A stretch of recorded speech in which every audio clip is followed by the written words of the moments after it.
Hello mga kaparikoy ko. Kumusta kayo dyan at sa mga ating mga tagapagsubaybay dyan.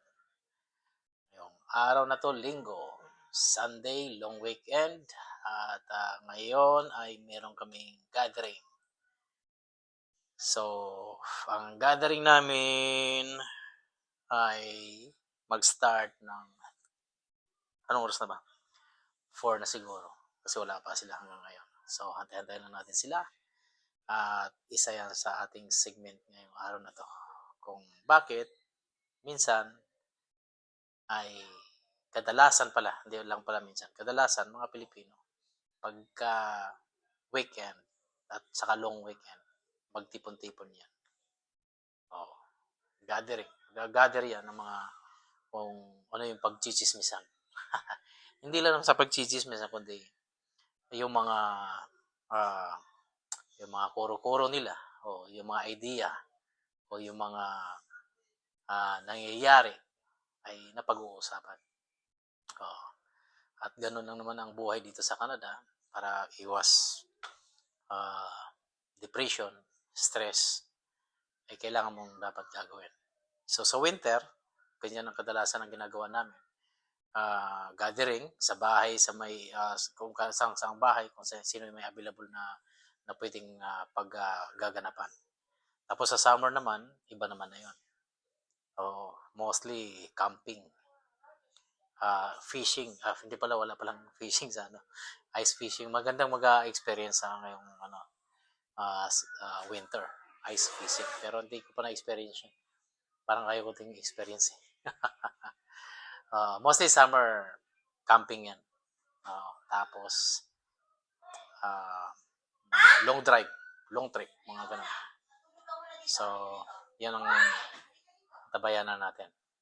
So, maya-maya, darating na sila at ipapakita ko sa inyo yung mga nagaganap at kung ano mga pinag-uusapan at kung ano mga nagbabago at kung ano yung mga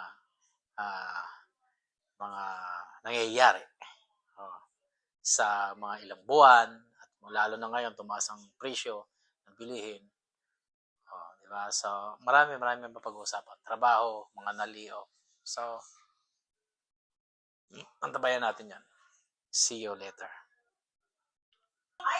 Hello guys, dito kami ngayon. Ito na yung sinasabi ko. So, ito kami. Ang dami na namin ngayong araw na to. So, ito si Bogs. Hi!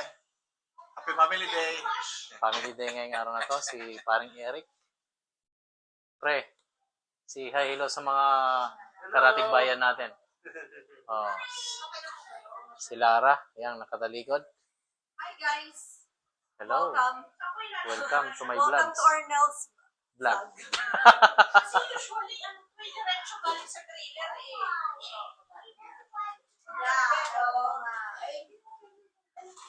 Yan.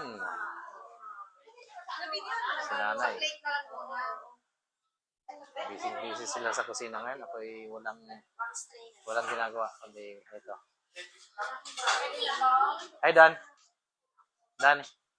Hello. Oh! Say hi. Okay guys, so mamaya na lang tayo ulit.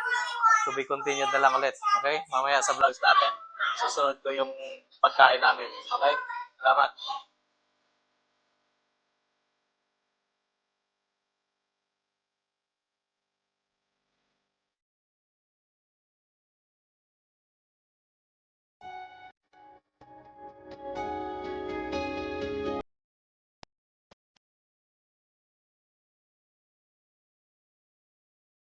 Hello, good morning.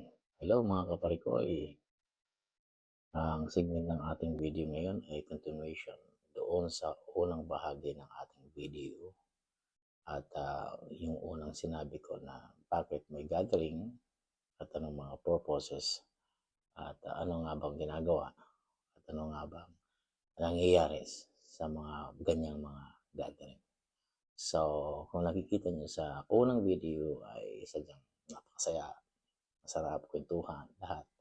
Kanya-kanyang mga kwento, yun yung unang sinasabi ko nga. Bakit nga naman? Nga ba?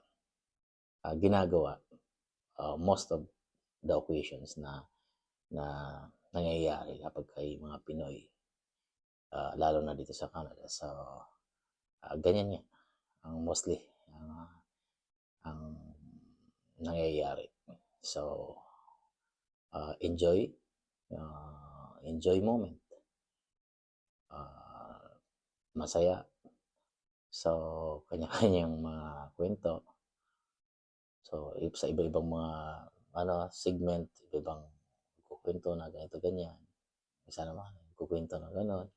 So, masarap, masaya na ma-experience mo yung mga gano'n na bagay. Pero, yan nga, nakakatanggal sa stress. Isa yan. Kaya ako binabahagi sa inyo kasi para malaman nyo din kung ano nga ba ang nangyayari sa loob ng sa isang occasion o gathering. Ganun. So, yun, nakita nyo na nga. Nakita nyo naman kung gaano kasaya kasi kinabukasan may pasok na ulit. So, lahat maaga nang uuwi, nagmamadali na rin uuwi. So, hindi naman kagaya dyan sa atin na pagka nag-party ay 24 hours ka or halos madaling araw na abot. At pag nag-inom ay wagas, parang wala nang bukas. Pero dito hindi. Ang lahat ng tao may laging naghanda kinabukasan kasi may pasok na. At bawal din magdadrive, lalo na sa ganitong weather. Napaka-delikado.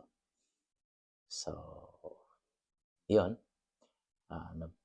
Naibahagi ko lang sa inyo, nabubulol tuloy ko, naibahagi ko lang tuloy sa inyo na ganyan ang mga nagaganap kapag may gathering. So, hindi lang gathering, kundi pagsama-sama yung tibay ng grupo, tibay ng mga pagkakaibigan, may mahalaga yan. So, yun lang. Salamat sa pagsubaybay sa video na to. At hanggang sa muli. Thank you.